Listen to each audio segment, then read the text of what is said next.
Todos podem se assentar. Nosso tema hoje é criatividade, a fórmula do sucesso. O que isso tem a ver com esse texto de Bartimeu, do cego lá da entrada de Jericó? Há uma narrativa de dois, mas esse evangelho aqui é evangelho segundo São Lucas. São Lucas era um médico. Por que ele não falou nada a respeito do outro cego? Eram dois cegos. Dizem alguns historiadores que o outro cego tinha globo ocular. Então, talvez para alguém que conhecesse bastante da ciência da época, né? Isso por volta do quê? Do ano 32, 33, né? Isso era uma avaliação assim científica ou diagnóstica de um médico. Falou o seguinte: onde existe milagre maior?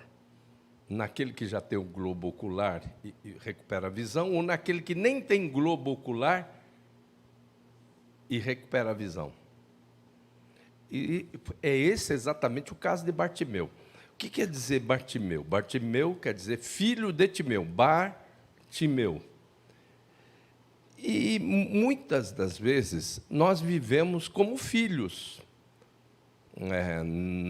No Nordeste, o Arnaldo aí é da terrinha de lá. A gente fala assim, sempre fala da pessoa. Antônio de Zé, Antônio de Benedito. Porque não é isso que acontece lá, Denise? Então, essa postura nos leva ao quê? É uma postura de netos, diante de Deus, principalmente. Bartimeu, filho de Timeu. Então, esse rapaz viveu como neto de Deus durante muito tempo. Deus não tem netos, Deus só tem filhos. Bartimeu. E é bem possível, e aí a criatividade tem que começar exatamente nessa descoberta.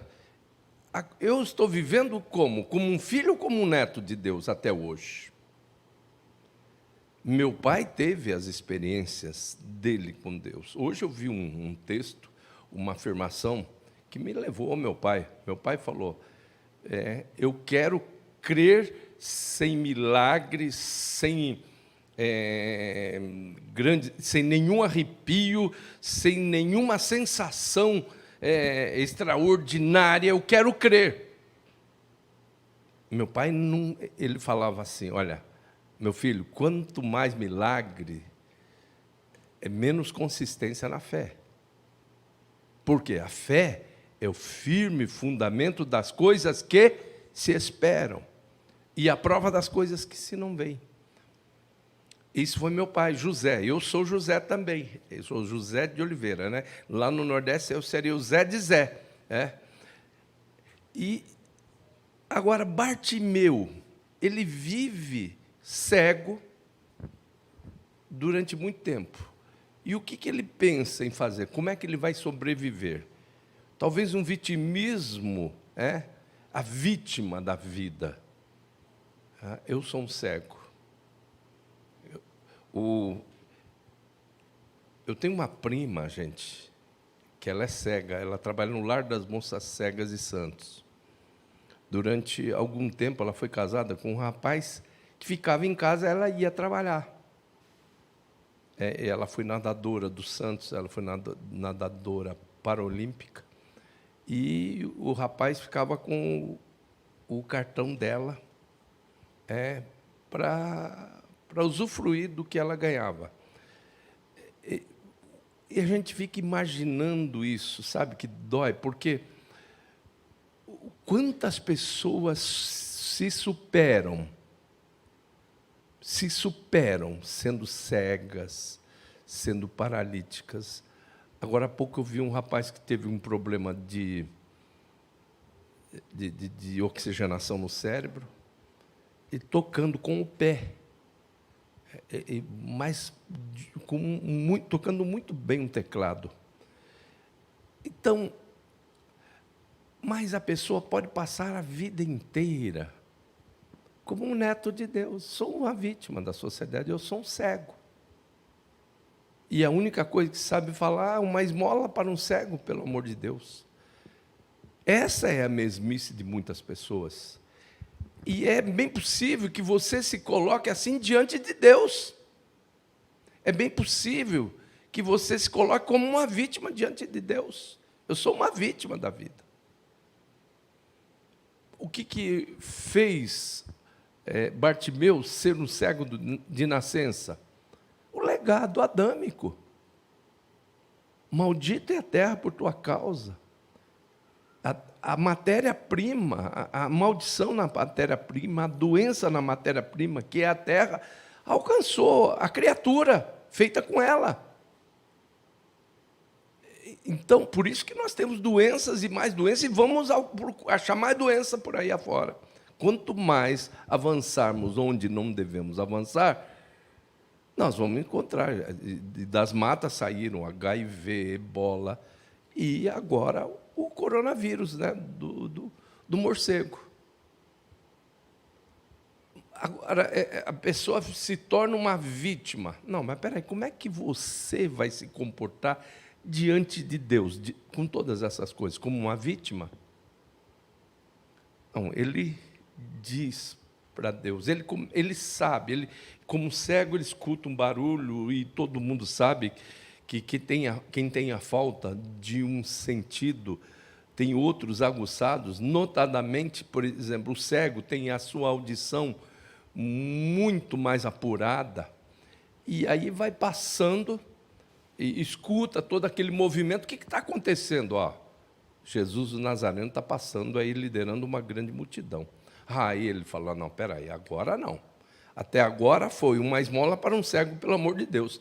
Mas passando esse homem, eu tenho que mudar minha atitude, eu tenho que usar minha criatividade. E aí ele começa a gritar, Jesus, filho de Davi, tem misericórdia de mim. O que é misericórdia? É o Senhor Jesus, que o teu coração, córdia, alcance a minha miséria. Miséria, coração. Tem misericórdia de mim, que o teu coração chegue até a minha miséria. Ou seja, sinta o que eu estou sentindo. Olha a criatividade dele. E ele gritava, e começaram a dizer para ele, rapaz, você está atrapalhando, você está causando uma confusão. E ele não parou de gritar, não deu bola para a torcida. Mas ele gritava ainda, Jesus, filho de Davi, tem misericórdia de mim. Ele foi altamente criativo. Ele se superou. E aí chega isso ao ouvido do Senhor Jesus. É importante você entender, quando você é criativo, quando você sai da sua mesmice, muitas vezes as orações das pessoas são repetições. Jesus disse, e orando não useis de vãs repetições. A pessoa faz. Eu não gosto muito do termo liturgia exatamente por causa das repetições. Eu gosto do termo de serviço de culto. A gente pode até, por uma questão mais técnica, assim, eclesiológica, usar o termo liturgia, mas eu não gosto por causa da repetição, por causa da ladainha. Porque Jesus quer, o noivo quer da noiva criatividade. Falar as mesmas coisas. E orando, não useis de vãs repetições.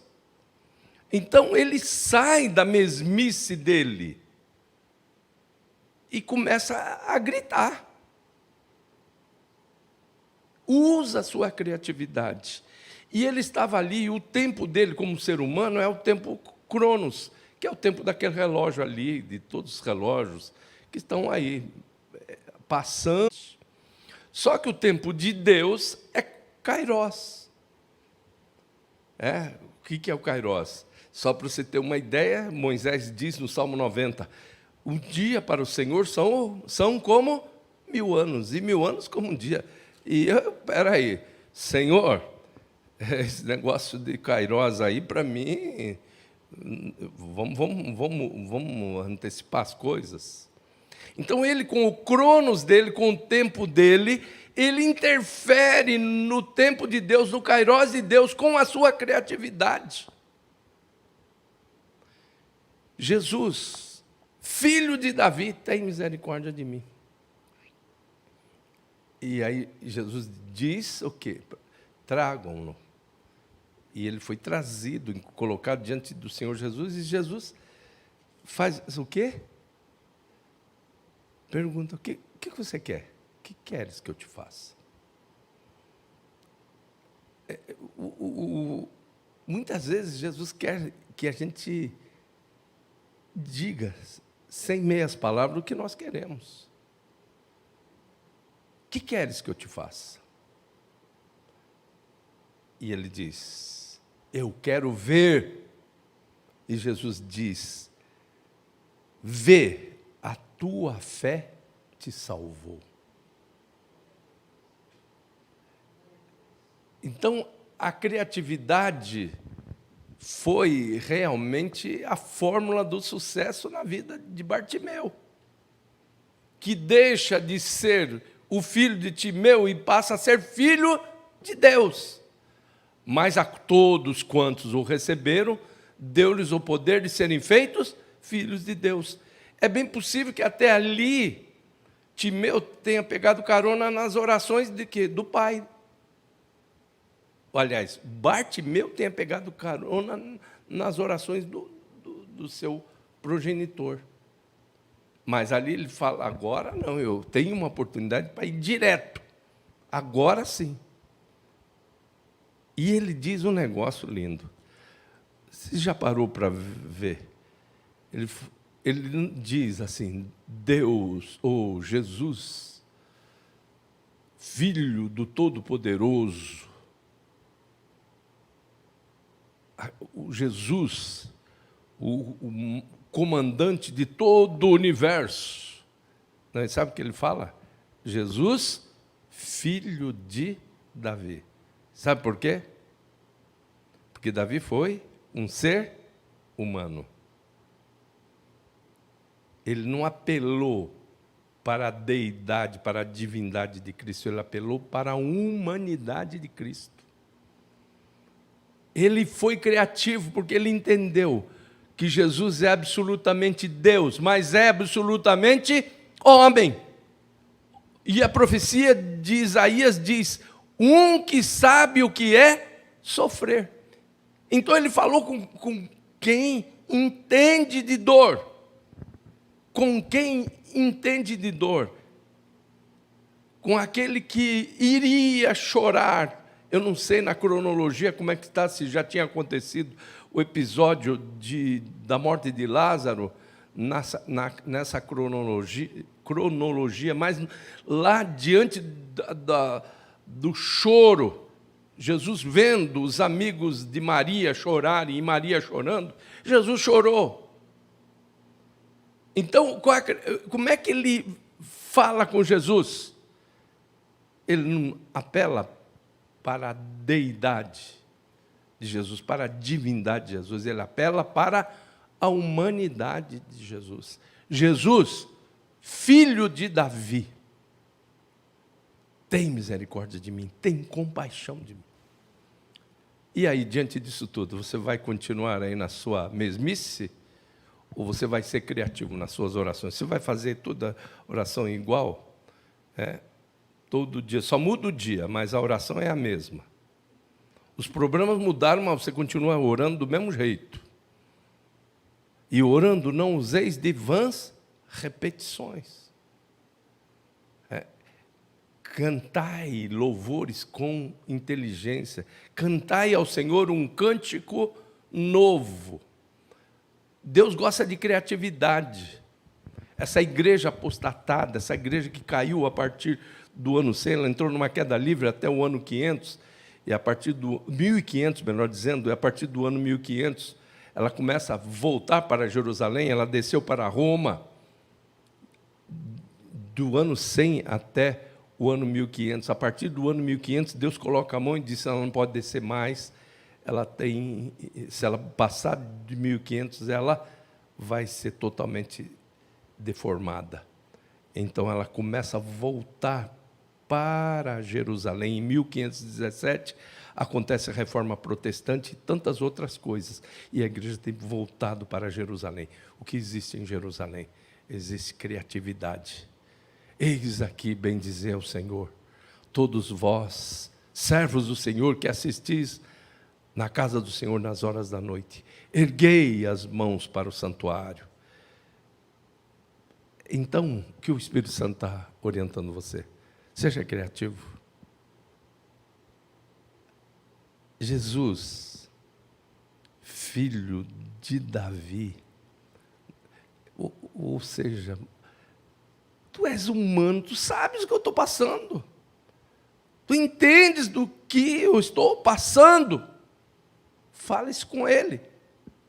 Experimente mudar sair dessa mesmice da sua oração. Eu faço um desafio para você. Olha, se você se submeter à inspiração e à intercessão do Espírito Santo, você vai orar muito mais do que tem orado. Quantos minutos de oração você tem por dia? 2, 3 minutos?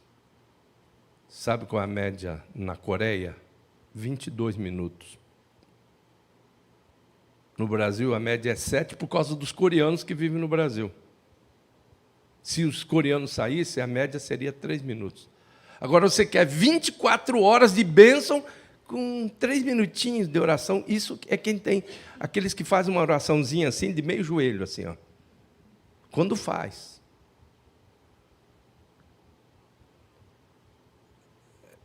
Criatividade é a fórmula do sucesso. Amém? Vamos cantar?